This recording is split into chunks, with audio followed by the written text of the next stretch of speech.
पुराने वक्तों की बात है कि एक गांव में अकरम खान नाम का एक ताजिर रहता था। अकरम खान की पहली बीवी का इंतकाल हो चुका था और उनके पीछे दो मासूम बेटियां छूट गई थीं। हालात की मजबूरी ने अकरम खान को दूसरी शादी पर आमादा किया और उन्होंने अपनी दोनों बेटियों को सौतेली मां की निगरानी में छोड़कर तिजारत की खातिर शहर का रुख किया। आज 3 बरस बाद अकरम खान अपने गांव वापस आ रहे थे। घर के अंदर सौतेली मां ने दोनों बच्चियों को अपने सामने बुलाया और सख्ती से कहा, सुनो तुम दोनों, जरा कान खोलकर मेरी बात सुन लो। आज तुम्हारे अब्बा जान घर तशरीफ ला रहे हैं और उनकी आमद से पहले पहले घर के तमाम काम मुकम्मल हो जाने चाहिए। समझ आई बात? अगर कोई भी काम अधूरा रहा ना तो फिर देख लेना, बाद में मुझसे शिकवा ना करना। जानती हो ना मेरी तबीयत, जब मुझे गुस्सा आता है तो किसी की नहीं सुनती। दोनों बहनों ने खौफजदा होकर सर झुका दिया। बड़ी बेटी ने हिम्मत करके कहा, जी ठीक है, हम दोनों मिलकर सारे काम निपटा देंगी। बस एक गुजारिश है, आज हमें मत मारना और खाने को भी कुछ दे दो। कल से हम दोनों ने बस सूखी रोटी खाई है। सौतेली मां ने आंखें तिरछी करके कहा, आज शाम को मिल जाएगा खाना, मगर याद रखना ये सारी बातें अपने अब्बा जान को मत बताना, वरना एक दिन भी इस घर में नहीं रहने दूंगी। अच्छी तरह जानती हो तुम दोनों मुझे। इतने में बाहर से तांगे की आवाज आई। सौतेली मां फौरन बाहर दौड़ी। अकरम खान 3 बरस बाद घर वापस आए थे। अरे कैसी हो तुम, और मेरी बेटियां कैसी हैं, नजर नहीं आ रही? सौतेली मां ने मुंह बनाकर कहा, तौबा है जी, आते ही अपनी बेटियों की याद आ गई आपको। मेरी तो जरा भी परवाह नहीं हुई आपको। मैं तो दिन रात घर का काम करके इस घर की नौकरानी बन गई हूं। एक शौहर था इस घर में मेरा, वो भी आते ही अपनी बेटियों का हाल पूछने लगा मुझसे। मेरा तो हाल बुरा हो गया है, आपकी बेटियों को क्या होना है, बिल्कुल ठीक ठाक हैं। अकरम खान ने तसल्ली देते हुए कहा, अरे नहीं नहीं, ऐसी बातें क्यों सोच रही हो? घर में वो दोनों भी हैं तो उनके बारे में पूछना तो बनता है ना। हाँ, सब जानती हूँ, अच्छा रहने दो। आपकी बेटियां तो सारा दिन खेलने निकल जाती हैं और जुबान तो तौबा तौबा। आपकी बड़ी बेटी तो मुझे बात तक नहीं करने देती। तौबा तौबा, इतनी लंबी जुबान है उसकी और इतनी बदतमीज, क्या ही बताऊं। ये सुनकर अकरम खान की पेशानी पर शिकने पड़ गईं। क्या कहा तुमने? मेरी बेटियां बदतमीज हो रही हैं? कहां से सीख लिया ये सब? किसने इतना सर चढ़ा दिया? घर में क्या चल रहा है? आज ही पूछूंगा मैं उनसे। जो जवाब देना होगा देकर ही जाएंगी। मैं ऐसे चाल चलन बर्दाश्त नहीं करूंगा। हाँ जी, आप खुद पूछ लेना उनसे। मैं तो कुछ भी पूछती हूँ झूठ बोल देती है। न जाने झूठ बोलने की आदत कहाँ से लग गई है उन्हें। और तो और, अब क्या छिपाऊं आपसे, घर से चोरी भी करने लगी हैं। अकरम खान के कदम रुक गए। क्या चोरी? ये मैं क्या सुन रहा हूं? तुमने मेरी बेटियों की परवरिश नहीं की? मैं तो उन्हें तुम्हारे पास छोड़कर गया था। अरे जी, कहाँ की बात कर रहे हैं आप? वो तो मुझे माँ समझती ही नहीं। कुछ भी पूछो कि कहाँ जा रही हो तुम दोनों, तो जवाब तक नहीं देती। और आप देखना, जब आप उनसे उन सब हरकतों के बारे में पूछेंगे तो देखना मुझे ही झूठा कहेंगी और घर भर की बातों से मेरा ही मुंह काला हो जाएगा। और जब मैं उन्हें मारकर या डांटकर ये सब गलत काम छोड़ने को कहती हूँ तो गांव वाले कहते हैं कि सौतेली माँ उन पर जुल्म करती है। अब आप ही बताइए, मैं करूं तो क्या करूं? अकरम खान ने गुस्से से हाथ हिलाया। बस बस, तुम्हें अब कुछ भी करने की जरूरत नहीं। अब जो करना होगा मैं खुद ही करूंगा। आने दो उन्हें। उधर दोनों बहनें जंगल में अपनी गाय को चरा रही थीं। तभी बड़ी बहन ने छोटी बहन से कहा, सफिया, बहुत शाम हो गई है, अब हमें घर जाना चाहिए। अब्बा जान भी पहुंच चुके होंगे। मैंने घास भी काट ली है। अम्मी से कहा भी था कि आज गाय को चराने हमें जंगल मत भेजो, मगर वो कब सुनती हैं हमारी। छोटी बहन सफिया ने फिक्रमंद आवाज में पूछा, दीदी, क्या हमारे अब्बा जान भी हमारे साथ ऐसा ही बर्ताव करेंगे जैसा हमारी सौतेली अम्मी करती हैं? अरे नहीं नहीं पागल, ऐसा क्यों सोच रही है? हमारी अम्मी तो सौतेली हैं, मगर हमारे अब्बा जान तो हमारे अपने अब्बा जान हैं। ऐसा मत सोचो। हाँ दीदी, ये बात तो है, मगर मैंने सुना है कि अगर अम्मी मर जाए और अब्बा जान दूसरी शादी करके सौतेली अम्मी घर ले आए तो समझो कि अब्बा जान भी सौतेले हो गए। नहीं नहीं, हमारे साथ ऐसा नहीं होगा, यकीन करो। आज हमारे अब्बा जान हमें देखकर बहुत खुश होंगे, तुम देख लेना। मगर सच तो ये था कि छोटी बहन सफिया बड़ी बहन से ज्यादा समझदार और ज़हीन थी। दोनों अपनी गाय को लेकर अब घर की तरफ निकल पड़ी। घर पर अकरम खान बेचैनी से चहलकदमी कर रहे थे। आ जाने दो दोनों को, मैं खुद जाकर उनके कान खींच कर लाता हूँ। कहाँ मुंह काला करके घूम रही हैं ये दोनों? इस वक्त तक घर नहीं पहुंची? हद हो गई। बिल्कुल आने दो, आज मैं एक एक बात साफ कर दूंगा। आज मेरा आखिरी फैसला है। अब बस ये तमाशा या लापरवाही इस घर में जरा भी नहीं चलेगी, बिल्कुल भी नहीं। इतने में दोनों बहनें गाय को लेकर घर पहुंच गईं। अकरम खान ने उन्हें देखते ही गुस्से से पूछा, कहाँ थी तुम दोनों? 3 बरस बाद मैं आज इस घर में कदम रखता हूं और यहां आकर देखता हूं कि तुम दोनों घर पर हो ही नहीं। यही तहजीब सीख कर रखी है? बाप लौटा है और तुम्हें खबर तक नहीं। आज तो हद हो गई। अब आते ही तुम्हारी सारी हरकतों का हिसाब लेना पड़ेगा।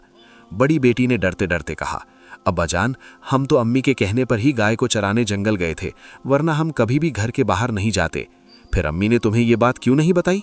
सौतेली माँ फौरन बोली, तौबा तौबा, कितनी झूठी हैं ये लड़कियां। तौबा तौबा, मैंने आपको पहले ही बता दिया था कि घर के पास इतना घास है और ये बेवजह गाय को लेकर जंगल चली गई। आजकल तो मैं हर रोज खुद ही गाय को चराने जाती हूँ, मगर आज आपको दिखाने के लिए ये गाय को लेकर जंगल चली गई। अब्बाजान, अम्मी झूठ कह रही हैं, छोटी बेटी सफिया ने मिन्नत करते हुए कहा। अम्मी, आप ऐसे क्यों बोल रही हैं? अब्बाजान को सच बता दीजिए ना। हमने तो आज तक कभी अम्मी से इजाज़त लिए बिना घर से बाहर कदम तक नहीं रखा, फिर आप ऐसे क्यों बोल रही हैं अम्मी? अकरम खान ने सख्ती से हाथ उठाया। बस बस, खामोश हो जाओ तुम सब। अब जो फैसला करना होगा मैं खुद ही करूँगा। तुम दोनों अभी अपने कमरे में चली जाओ और सुबह तैयार रहना। मैं अपनी बेटियों को घुमाने ले चलूँगा और कल हम तुम्हारी फुप्पी के घर चलेंगे, ठीक है? दोनों बहनों की आंखें चमक उठी। क्या सच में अब्बाजान? अब्बाजान, आप कितने अच्छे हैं। ये बात सुनकर आयशा और सफिया दोनों बहनें बहुत खुश हो गईं और फिर सुबह का इंतजार करने लगी। इधर सौतेली माँ फिक्र में बैठी हुई खुद से ही कुछ सरगोशी करने लगी। अरे, लगता है मेरे शौहर को मुझ पर शक हो गया है और ऊपर से ये मच्छर कुछ सोचने ही नहीं दे रहे। अरे कुछ तो सोचो, सुबह उठने से पहले कुछ तो सोचो। उसे ये खौफ था कि उसका शौहर अब उसकी बातों पर यकीन नहीं कर रहा, तभी तो वो अपनी बेटियों को सैर कराने ले जा रहा है। इसी फिक्र में वो पूरी रात नहीं सोई। जैसे ही सुबह हुई, इधर दोनों बहनें तैयार होकर अपने वालिद के पास चली गईं और दूसरी तरफ सारी रात ना सो पाने की वजह से सुबह सुबह सौतेली माँ की आंख लग गई, जिसकी वजह से उसे पता ही नहीं चला कि उसका शौहर अपनी बेटियों को लेकर घर से कब निकल गया। अब्बाजान, हम दोनों तैयार हैं फुप्पी के घर जाने के लिए। हम अम्मी को बताकर निकलते हैं। नहीं नहीं, तुम्हारी अम्मी सो रही हैं, उन्हें अभी जगाना मुनासिब नहीं। चलो, मैं तुम्हारे लिए शहर से कुछ कपड़े लाया था, वो भी साथ ले चलते हैं। तुम लोग फुप्पी के घर कुछ दिन रहोगे तो काम आएंगे, ठीक है? हाँ अब्बाजान, ये ठीक रहेगा। चलिए, आप भी हमारे साथ फुप्पी के घर रुकेंगे ना? मैं भी तुम लोगों के साथ फुप्पी के घर कुछ दिन रुकूंगा। चलो, अब बातें बहुत हो गई, देर हो जाएगी तो हम वहां पहुंच नहीं पाएंगे। इतना कहकर अकरम खान अपनी बेटियों को लेकर घर से निकल पड़ा। न जाने अकरम खान के दिल में क्या चल रहा था। चलते चलते वो लोग घर से बहुत दूर आ गए। जंगल की राह। आयशा ने परेशानी से पूछा, अब्बाजान, हम कहाँ जा रहे हैं? इस तरफ तो फुप्पी का घर भी नहीं है। हम तो घर से बहुत दूर आ गए हैं। मुझे बहुत डर लग रहा है। आखिर हम जा कहाँ रहे हैं? अरे पागल, जब तुम्हारा बाप तुम्हारे साथ है तो डरने की क्या बात है? तुम दोनों रुको। अकरम खान ने इर्द गिर्द नजर दौड़ाई और एक काम करो, यहाँ इर्द गिर्द देखो, यहाँ बेर की कितनी झाड़ियां हैं और देखो बेर कितने ज्यादा लगे हैं इन झाड़ियों पर। देखो मेरी बेटियों, मैं बहुत थक गया हूँ, मैं यहाँ बैठता हूँ, तुम दोनों मेरे लिए चुनकर ले आओ। जब तक मैं खुद ना बुलाऊं तुम बेर चुनती रहना, ठीक है? सफिया ने खदशे से कहा। पर अब्बाजान, शाम होने को है, अगर हम थोड़ी देर और रुकेंगे तो रात हो जाएगी और हम जंगल में भटक जाएंगे। अरे नहीं नहीं, हम बस पहुंचने वाले हैं, थोड़ा वक्त और लगेगा। तुम दोनों चलो, जाकर चुन कर ले आओ। मैं इस दरख्त के नीचे बैठकर तुम्हारा इंतजार करता हूँ। जब मैं तुम्हें बुलाऊंगा तो पास आ जाना। अपने वालिद की बात मानकर दोनों बेटियां बेर चुनते चुनते आगे बढ़ गईं। सफिया को थोड़ा शक तो हो रहा था, मगर फिर भी अब्बायान के कहने पर वो खामोश रहीं और कुछ नहीं बोली। इधर दूसरी तरफ उनके वालिद ने बेटियों के जाते ही हाथ में पकड़ी हुई लकड़ी जमीन में गाड़ दी और अपनी टोपी उतारकर उसी पर रख दी। फिर वो इधर उधर देखने लगा। तभी उसकी नजर एक बंदर पर पड़ी। अरे अरे, ये तो बड़ा जबरदस्त तरीका है। अब ये बंदर ही मेरा काम करेगा, मगर उसे थोड़ा लालच देना पड़ेगा। किस चीज का लालच दूं उसे? हाँ, बंदर का पसंदीदा खाना केला, यही काम आएगा। अकरम खान ने अपनी टोपी पर बंदर को बिठाया और उसे केले देते हुए खुद घर की तरफ चल दिया। बंदर एक केला खाता हुआ आवाज लगाता रहा, चुनो बेटियों बाप खड़ा है, चुनो बेटियों बाप खड़ा है। आयशा ने कहा, देखो सफिया, अब्बाजान की आवाज आ रही है, वो हमें और भी बेर चुनने को कह रहे हैं। चलो, जब तक अब्बाजान कह रहे हैं हम तब तक चुनते रहते हैं। दोनों बहनें काफी देर तक बेर चुनती रहीं और इधर बंदर भी आवाज लगाता रहा। जब बंदर ने आखिरी केला खा लिया तो एक केला नीचे गिर गया। बंदर एकदम खामोश हो गया। अब बेटियों ने ध्यान दिया कि अब्बाजान की आवाज आना बंद हो गई है। सुनो सफिया, अब्बाजान की आवाज आना बंद हो गई है, लगता है वो हमें वापस बुलाना चाहते हैं। चलो, अब चलते हैं अब्बाजान के पास, बहुत देर हो गई है। हाँ, बहुत देर हो गई है, अब तो रात होने को है। चलो चलो, वापस चलते हैं। दोनों बहनें दौड़ती हुई उस जगह पहुंची जहां दरख्त के नीचे उनके वालिद आराम कर रहे थे। वहां जाकर उन्होंने अपने वालिद की जगह एक बंदर को बैठे देखा। बंदर को बोलते देखकर वो सारा मामला समझ गईं। सुनो बेटियों, बाप खड़ा है। सफिया की आंखों में आंसू आ गए। आयशा आपा, आप सच कहती थी। हमारे अब्बा जान हमें इतनी दूर जंगल में सिर्फ छोड़ने आए थे और वो हमें छोड़कर चले गए। अब हम इस जंगल में क्या करेंगे, कहाँ जाएंगे? आयशा ने हिम्मत बांधते हुए कहा। सफिया, मुझे तो पहले से ही शक था, मगर अब रो नहीं। रोकर हम इस जंगल से थोड़े ना निकल सकते हैं। अब हमें अपनी मदद आप करनी होगी। चलो यहाँ से आज रात गुजारने का कोई ठिकाना ढूंढते हैं। कोई शहजादा तो अब आएगा नहीं हमें महल में ले जाने के लिए। अब चलो खुद ही कुछ ढूंढते हैं। दोनों बहनें चलते चलते एक झोपड़ी के पास पहुंची, जिसे देखकर वो दोनों हैरान रह गई। अरे सफिया, यहाँ चूल्हा भी है। लगता है यहाँ कोई रहता है। अंदर चलकर देख लेते हैं, क्या कहती हो? सफिया ने खौफ से कहा। अरे ऐसे ही अंदर जाना ठीक नहीं। ऐसा ना हो कि किसी दूसरी मुसीबत में ना पड़ जाए। मुझे तो बहुत डर लग रहा है। मगर क्या सच में हम इस घने जंगल में सारी रात बाहर गुजारेंगी सफिया? मुझे तो बहुत डर लग रहा है। चलो ना, अंदर चलकर देख लेते हैं। शायद रहने के लिए हमें कोई छोटी सी छत मिल जाए। क्या पता हमारे लिए कोई रास्ता भी निकल आए। अगर हमें रहने के लिए कुछ ना मिला तो ये जंगल के खौफनाक जानवर हमें फाड़कर खा भी सकते हैं। सफिया ने हिम्मत करते हुए कहा। आप ठीक कह रही हैं। डर तो बहुत लग रहा है, पर थोड़ा सा खतरा तो उठाना ही पड़ेगा, वरना हम रात भर इसी अंधेरे जंगल में भटकते रह जाएंगे। चलो आपा, हिम्मत करके चलकर देख ही लेते हैं। शायद अंदर हमें कोई सहारा मिल जाए। इतना कहकर दोनों बहनें हिम्मत करके अंदर चली गईं। वहां पहुंचकर उन्होंने देखा कि झोपड़ी के अंदर कोई नहीं है। ये देखकर वो खुश हो गईं और फिर रात झोपड़ी में ही गुजारी और सुबह का इंतजार करने लगी। ऐसे ही वक्त गुजरता गया। दोनों बहनें जंगल से फल खाती और वही फल लेकर बाजार जाती और बची हुई कमाई से अपनी जरूरत की चीजें खरीद लाती और रात होते ही अपनी झोपड़ी में वापस आ जाती। उनकी जिंदगी इसी तरह चलती रही और देखते ही देखते कई साल बीत गए। अब दोनों बेटियां जवान हो चुकी थीं और देखने में इतनी खूबसूरत थीं कि जो भी उन्हें देखता बस देखता ही रह जाता। एक दिन सफिया ने कहा, आपा, आज मैं जंगल थोड़ा दूर तक जा रही हूँ। कुछ ताज़ा फल लाऊंगी ताकि बाजार में अच्छी कीमत मिल जाए। मेरे आने तक आप खाना बना देना, ठीक है ना आपा? पर सफिया, मुझे भी आज बाजार जाना था और वापसी पर घर का राशन भी लाना था। मैंने कल ही कुछ फल तोड़ लिए थे, वो खराब हो जाएंगे। आज बाजार जाना जरूरी है। सफिया की आंखों में परेशानी आ गई। आपा, मैं कभी कभी एक बात सोचती हूँ। मेरा तो आपके अलावा कोई नहीं है। जब मैं घर आती हूँ और आप घर में नहीं होती हैं तो मैं बहुत डर जाती हूँ। मैं घर के चारों तरफ आपको ढूंढने लग जाती हूँ। मैं आपको खोने से बहुत डरती हूँ। आयशा ने प्यार से कहा। अरे ऐसा क्यों सोचती हो? मेरा भी तो तुम्हारे अलावा कोई नहीं। मैं तुम्हें छोड़कर कहाँ जाऊंगी बताओ तो? और अगर कभी कहीं दूर जाना भी पड़ गया तो तुम्हें बताकर ही जाऊंगी ना, वादा। आयशा ने सोचते हुए मजीद कहा। और अगर कभी बता ना सकी और कहीं चली गई तो? फिर ऐसा कभी नहीं होगा। मगर अगर कभी ऐसा हो गया तो मैं कोई निशानी छोड़कर जाऊंगी तुम्हारे लिए।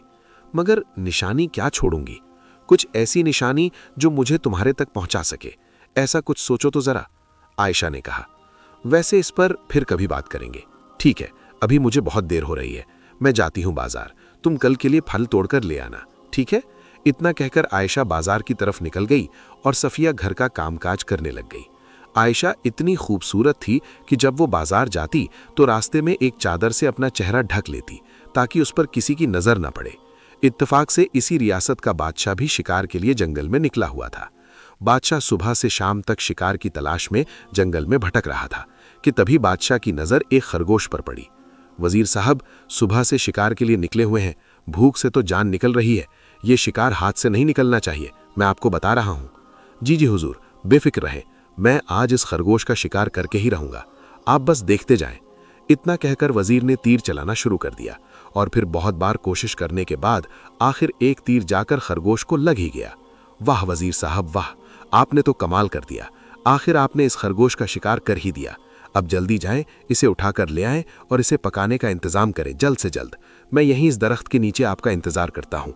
जी जी हुजूर, जो हुक्म आपका। मैं अभी इसे पकाने का इंतजाम करता हूँ। वजीर ने न बाईं देखी न दाईं, खरगोश को उठाया और फिर जंगल में आग की तलाश में भटकने लगा। अरे हुजूर भी ना, यहाँ जंगल में आग कहाँ से मिलेगी? कहाँ से पकाऊं मैं इस खरगोश को? ये तो नामुमकिन है। तभी वजीर देखता है कि एक झोपड़ी के पास से धुआं निकल रहा है। अरे इतनी खूबसूरत लड़की और जंगल में, लग रहा है खाना पका रही है। चलो खरगोश को भी यहीं पका लेता हूँ। मगर ये जंगल में यहाँ अकेली क्या कर रही है? क्या ये यहीं रहती है? चलो चलकर इसी से ही पूछ लेता हूँ। सफिया ने तेजी से मुड़कर कहा, आप कौन हो यहाँ? क्या कर रहे हो? और मुझे चुपचाप देख रहे थे क्या? आगे मत बढ़ना, वरना मैं आपके टुकड़े कर दूंगी। और ये तंबी नहीं है, याद रखना। देखिए, आप मुझे गलत समझ रही हैं। मैं यहाँ आपको नुकसान पहुँचाने नहीं आया हूँ। दरअसल बात यह है कि मैंने एक खरगोश का शिकार किया है, तो इसे पकाने के लिए मुझे आग चाहिए थी, तो इसीलिए यहाँ तक आ गया हूँ। अच्छा ठीक है, आप पका लें और पकाकर जल्दी यहाँ से चले जाएं। सफिया इतनी खूबसूरत थी कि जब वजीर ने खरगोश को चूल्हे पर चढ़ाया तो उसकी तवज्जो सफिया की खूबसूरती पर भटक गई। इतना भटक गई कि खरगोश जलकर कोयला हो गया और वजीर को खबर तक नहीं हुई। सफिया ने गुस्से से कहा, हाँ, ये तो सारा जल गया है, आपकी तवज्जो कहाँ है? अब ये जला हुआ खरगोश उठाइए और यहीं से जाइए। वजीर घबरा गया। हाय, ये क्या हो गया? बादशाह सलामत तो आज मुझे मार ही डालेंगे। देखिए, जाएं यहाँ से। आपने जानबूझकर अपना खरगोश जलाया होगा ताकि मैं आपको खाने को कुछ दे सकूं और यहाँ रुकने को कहूं, मगर ऐसा नहीं होगा। आप यहाँ से जाएं, वरना मैं अपनी कुल्हाड़ी ले आऊंगी। ये सब देखकर वजीर बादशाह के डर से कांपने लगा। इधर बादशाह सलामत भी खरगोश का इंतजार कर रहे थे। बादशाह को बहुत भूख लगी थी। वजीर साहब, आप एक खरगोश पकाने गए थे या 10 पकाकर ले आए हैं? इतनी देर क्यों कर दी आपने? बहुत भूख लग रही है मुझे, अब दीजिए, कहाँ है खरगोश? वजीर ने घुटनों के बल बैठते हुए कहा, हुजूर मुझे माफ कर दीजिए हुजूर, मेरी गलती नहीं थी, जाने अनजाने में हो गया मुझसे ऐसा। वो इतनी खूबसूरत थी कि मैं उन्हें देखकर दुनिया ही भूल गया। कौन इतनी खूबसूरत थी? किसकी बात कर रहे हो? मुझे खुलकर बताओ। और खरगोश कहाँ है? हुजूर, वो यहाँ रहती है, एक झोपड़ी में। हुजूर, आप उन्हें देखकर खरगोश क्या, सब कुछ भूल जाएंगे। चलिए हुजूर, आइए, मैं आपको उसी की झोपड़ी में ले चलता हूँ। आपको देखते ही समझ आ जाएगा कि मैं क्यों दुनिया भूल बैठा था। अच्छा, तो ऐसी बात है। हमारी मलकाएं इस पूरे आलम की सबसे खूबसूरत मलकाएं हैं, और तुम कह रहे हो कि तुमने एक खूबसूरत कनीज देखे जिसे देखकर तुम सब कुछ भूल बैठे। चलो, मैं भी चलकर देखता हूँ कैसी खूबसूरती देख ली तुमने। अब बादशाह और वजीर दोनों उस झोपड़ी की तरफ बढ़ने लगे। आयशा वहीं बैठी खाना बना रही थी। बादशाह की नज़र जब आयशा पर पड़ी तो बादशाह अपने होश खो बैठा। उसने आज तक ऐसी खूबसूरती नहीं देखी थी। तभी वजीर ने बादशाह से पूछा, क्यों हुजूर, मैंने कहा था ना आपसे, ऐसी खूबसूरती आपने आज तक नहीं देखी होगी। तो क्या तीसरी मलका का बंदोबस्त किया जाए? क्या कहते हैं? नहीं नहीं वजीर साहब, अपनी मलका को ऐसे ले जाना ठीक नहीं। हम अपनी खूबसूरत मलका को पालकी में ले जाएंगे। अब चलो यहाँ से, कल हम अपनी मलका को लेने पालकी में आएंगे। इस तरह बादशाह और वजीर दोनों वहां से चले गए। आयशा को इतना महसूस भी नहीं हुआ कि कोई उसे चुपचाप देख रहा था। अगली सुबह दोनों बहनें आपस में बात करने लगी। आयशा ने सफिया को बताया, सफिया सुन तो, कल एक आदमी आया था एक खरगोश उठाए हुए। पागल ऐसा था कि उसकी इतनी तवज्जो भटकी कि पूरा खरगोश ही जल गया बेचारा। वही जला हुआ खरगोश खाया होगा उसने। आपा, आप भी ना? अच्छा सुनो आपा, मैं आज जंगल जा रही हूँ फल तोड़ने, शाम तक आ जाऊंगी। झोपड़ी का दरवाजा अच्छे से बंद रखना, ठीक है? कोई भी आए दरवाजा मत खोलना। इतना कहकर सफिया वहां से चली गई। सफिया के चले जाने के बाद अब आयशा घर में अकेली थी। तभी आयशा ने घोड़ों के कदमों की आवाज सुनी। देखने के लिए आयशा झोपड़ी से बाहर आ गई। तब आयशा ने जो देखा वो देखकर हैरान रह गई। आयशा की बारात उसके दरवाजे तक आ गई थी। ये देखकर आयशा सब समझ गई। तभी वजीर उसके पास आया और बोला, मैं राजगढ़ के बादशाह असद खान का वजीर हूँ। हमारी सल्तनत के बादशाह आपसे निकाह करना चाहते हैं। क्या आप इस निकाह को कबूल करती हैं? आयशा ने जब ये सुना तो उसे यकीन ही नहीं आया। जिसे उसके वालिद ने कचरा समझकर जंगल में छोड़ दिया था, उसी लड़की का निकाह बादशाह से होने वाला था। ये सोचकर आयशा की आंखें भर आईं और उसने बगैर वक्त गवाए फौरन हाँ कर दी। मुझे ये निकाह मंजूर है। मैं अभी अंदर से अपनी पोटली लेकर आती हूँ। निशानी। आयशा झोपड़ी के अंदर गईं और फिर हाथ भरकर सरसों के बीज उठा लाईं, और जैसे जैसे रास्ते से चलती गईं बीज गिरते गए। अब आयशा इस झोपड़ी से जा चुकी थी। कुछ देर बाद सफिया भी वहां आ गई, मगर जब सफिया झोपड़ी में दाखिल हुई तो वहां कोई नहीं था। सफिया हर जगह अपनी बहन को ढूंढने लगी, मगर आज उसकी बहन वहां से जा चुकी थी। अरे आपा, कहाँ चली गई? मुझे डर था और वही हुआ। आपा अब कहाँ है? मुझे छोड़कर कहाँ चली गई? आपा, कहाँ हो तुम आपा? इस तरह आयशा को गए हुए 2 दिन बीत गए। वो महल की चकाचौंध में अपनी बहन को भूल ही गई, जबकि 2 दिन तक सफिया अपनी बहन का इंतजार करती रही। रात को बहुत तेज बारिश हुई, मगर जब सुबह हुई तो मंजर ही बदल गया था। जब सफिया सुबह उठी तो उसने देखा कि सरसों के पौधों की एक लंबी तार बनी हुई है। उसे देखकर वो समझ गई। तुम मेरी बहन मुझे यहाँ छोड़कर नहीं गई, बल्कि मेरे लिए निशानी छोड़ गई है, ताकि मैं उन फूलों की वजह से आप तक पहुँच सकूं। ऐ ऊपर वाले, मुझे मेरी बहन से मिलवा दे।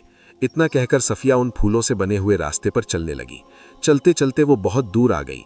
तभी उसने देखा कि यही रास्ता किसी बादशाह के महल की तरफ जा रहा है। जैसे ही सफिया महल के बाहर पहुंची, उसका खूब इस्तकबाल किया गया, क्योंकि आज फूल उग चुके थे। उन्हें देखकर आयशा पहले ही समझ चुकी थी कि उसकी बहन आज जरूर आएगी। आयशा अपनी बहन को देखकर बहुत खुश हो गई और फिर अपनी बहन की शादी वजीर के साथ करवा दी। फिर दोनों बहनें खुशी खुशी महल में रहने लगी। जिन बहनों को कचरा समझकर जंगल में छोड़ दिया गया था, वही दोनों बहनें अब महल में रहती थीं।